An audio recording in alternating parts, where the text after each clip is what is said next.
round 10, the final round in Bilbao, was something of an anticlimax. All three games were drawn, and it looked as though the players were basically content with their positions and just played very, very safely. So, for example, the game between Wesley So and Magnus Carlsen went like this. Well, Carlsen played his Ragazin system with black, and Wesley repeated a line, a very safe line, that Ivanchuk had actually used against Carlsen in Vaikon in January in 2016, which basically forces a draw. So here, after bishop c3, well, Ivanchuk had played rook c3, and after this, bishop b5, bishop d5, bishop c4, bishop comes back again. They agreed to a draw. Wesley improved, well, not much, by playing queen b7, and after this forced sequence, they arrived at a position with opposite colour bishops and an almost symmetrical pawn structure. And, well, they traded more pieces, and yeah, 20 moves later they agreed a draw. Not very exciting. So there you go. If you'd like a draw against Carlsen, you know which variation to play. But I didn't want to leave the tournament on kind of such a flat note. What I'd like to do is I'd like to show you a game that Carlsen played in a blitz match on chess.com. He played a match against Tigran El Petrosian, who's an Armenian grandmaster, strong grandmaster, but a real blitz specialist. And Carlsen won this match by 21-4, and he really annihilated him. So I'd like to show you one of these games that I found particularly impressive. Someone said one should never analyse blitz games, and generally I do hold to that view. You know, there are always going to be blunders, and also you don't, when you replay the games afterwards, you don't get the feeling of watching these games live, where you can see the ebb and flow, where people consume time. Still, I think this game is still worth looking at, but I'm just going to kind of sketch it out rather than analysing it in any detail. I should say, first of all, that this system that Carlsen has played against the modern, with bishop c4 and queen e2, is very reliable indeed, because it's hard for black to put pressure on white's centre. And the best that Petrosian could do here was play d5 and arrive at a kind of French structure. But he's got rid of his so-called bad bishop from c8, but actually that robs black's position of a certain dynamism. And black is slow to put pressure on white's centre here. So Carlsen basically just thinks, right, I'm going for the attack. Let's advance the h-ball. Why not? And here h5 might open the h-file, might come to h6. And g3, so white perhaps intends king g2 and rook h1. Petrosian puts a little bit of pressure on the centre, so Carlsen deals with that. And now, a very pragmatic move. Petrosian offers an exchange of queens before something nasty happens on the king side. But what's interesting is that Carlsen just trades and actually plays very positionally. He puts the pawn on h6, and that is not the best bishop in the world. And bishop a4, no, he exchanges, well, I should say f6 is forced in this position.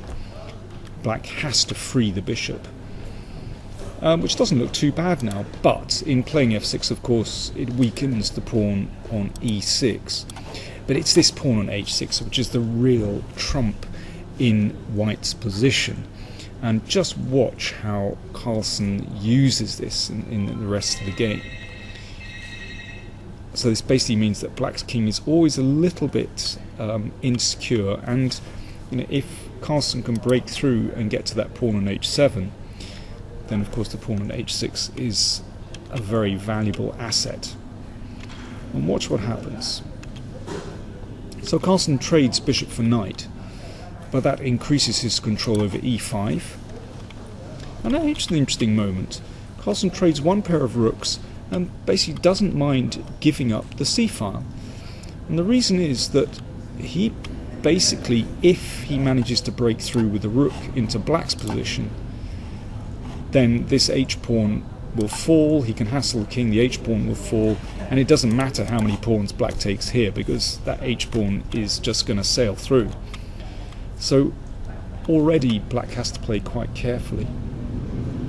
And that's interesting, the bishop on g7 just secures the h-pawn, also the d-pawn, super solid. And now rook e3. So this rook looking to break into black's position somehow. Perhaps via f3, perhaps via b3 or a3. Let's see what happens. Rook b3. Now black would very much like to try rook b6 here. But instead of trading, then the rook will switch and come to the 7th rank, and there's lots of sensitive spots along there, and it really doesn't matter too much about the pawn on b2. So after rook b3, the rook had to go back, but now white's rook breaks through. Well, Petrosian is desperate to try and get rid of this pawn, so he trades off bishops here. But he can't take that pawn on g7 yet because of a check, and you take on g7, and if the pawn is taken, then knight takes pawn. So Carlsen, sees the tactics as well. But g5, it's an attempt to improve black's king position. And now Carlsen doesn't rush it. What's very nice is he just improves the position of his king. Well, first of all, rook a6 to tie black down. So the king is tied down to the defense of the pawn on e6, and the rook is tied to the defense of the pawn on a7. So now the king advances. Okay, let's protect the pawn on b2. King comes up the board. So white just improves his position. He's got black in a complete bind. And now he makes the break.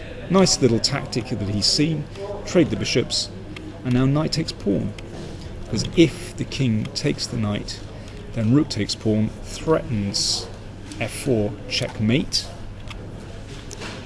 It's the only way to prevent it. And then the rook and pawn endgame is very, very easy for white to win. So after knight takes pawn, well, that knight threatens 2 pawns, so the black knight has to come back to defend. Well, this is very, very easy for white now. But, well, again, Carlsen's technique is wonderful. He's still looking to break through with the rook, actually, and watch what happens. Rook takes pawn, and black's king finds itself in a kind of mating net here.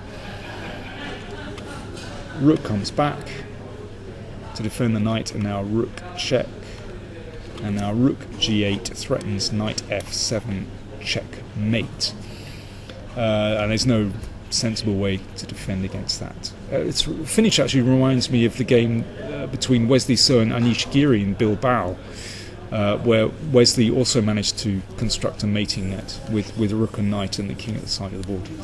So there we go. Even in a blitz game, Carlsen somehow manages to keep control, and there's a real art to that. Well, let's just finish up and turn back to Bilbao. So, really convincing victory for Carlsen, and Karyakin will be very disappointed. It's not a good sign for him coming up to the World Championship match in November.